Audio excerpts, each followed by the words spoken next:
Magandang gabi po sa ating lahat. Update po muna tayo dito sa binabantayan nating bagyong si Salome mula sa nilabas nating Tropical Cyclone Bulletin kaninang 11 p.m. So itong si Salome ay nananatili sa Tropical Depression category at kaninang 10 p.m. ang huling location nito ay 90 kilometers east-northeast ng Itbayat, Batanes. May taglay na lakas na hangin na 55 kilometers per hour malapit sa sentro at pagbugso na umaabot ng 70 kilometers per hour. Ito'y kumikilos southward sa bilis na 20 kilometers per hour. Samantala, another weather system na nakakaapekto dito sa ating bansa ay ang Intertropical Convergence Zone or ITCZ na nakakaapekto dito sa may Palawan at Mindanao. Dulot nito, mataas ang tsansa ng mga kalat-kalat na pag-ulan dito sa buong Mindanao, Palawan at ilang bahagi ng Visayas. Meron din tayong mga localized thunderstorm na nakakaapekto dito po sa Metro Manila.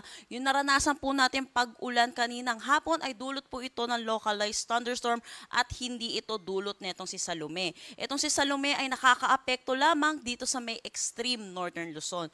Inaasahan natin sa Metro Manila, possible bukas magiging maaliwalas pa rin ang ating panahon, pero asahan din natin yung mga panandali ang buhos ng pag-ulan, lalo na sa hapon at sa gabi, dulot pa rin naman ito ng mga thunderstorm.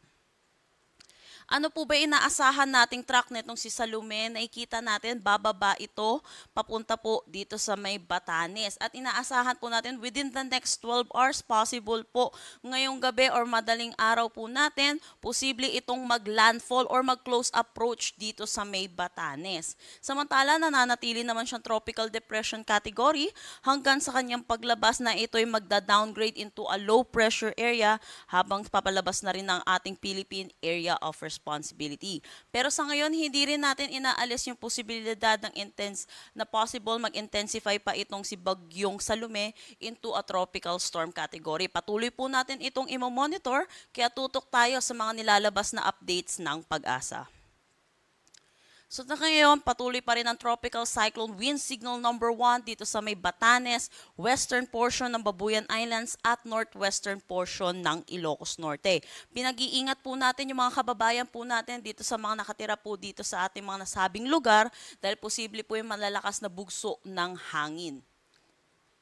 Hinggil naman sa magiging paulan netong bagyong si Salome, inaasahan natin ngayong gabi hanggang bukas ng gabi, mataas ang tsansa ng 100 to 200 millimeters of rain dito sa may Batanes. Pero kung makikita din natin, inaasahan din natin yung mga pag-ulan dito sa may Kalayaan Islands, pati na rin dito po sa may Babuyan Islands, pati na rin dito sa may Ilocos Norte, Apayao at dito po sa mainland Cagayan.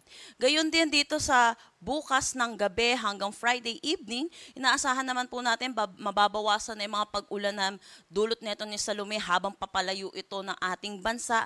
Inaasahan na lang natin ang 50 to 100 millimeters of rain dito sa may Batanes. Pero gayon pa din, inaasahan pa rin po natin may mga pag-ulan, mga scattered rains pa rin tayong aasahan dito sa may Babuyan Islands, Ilocos Norte, Apayao at ibang bahagi po ng mainland Cagayan. So tutok din tayo sa mga nilalabas na updates ng heavy rainfall warning ng ating mga local PRSDs.